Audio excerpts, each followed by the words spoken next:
This is day 10 of reading through the entire Bible, Genesis chapters 12 and 13. Let's go. So the rest of Genesis is going to be really about one man and his family, Abram, and who will be called later Abraham. So who's Abram?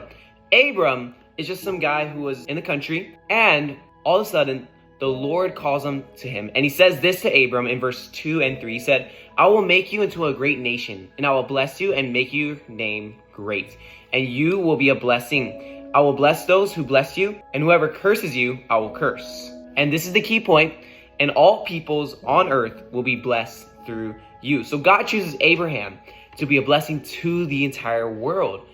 But what makes Abraham so special? And this actually surprised me when I was learning about who Abram was. A little bit fast forward, in Joshua 24, it mentions that Abram was actually a worshiper of other gods. He was an idol worshiper. I've always thought he was faithful to God, like say Noah, but he was not. But God calls him.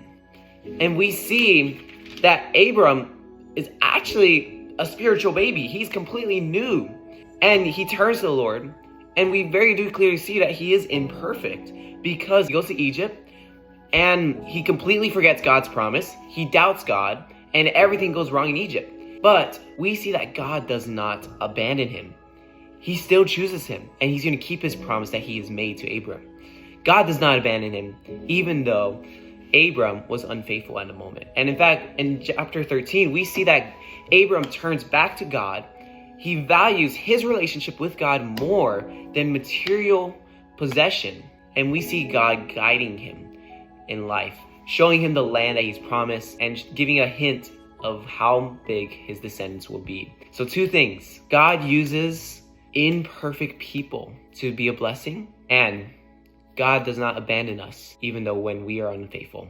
So that's all I got. I'll see you in day 11.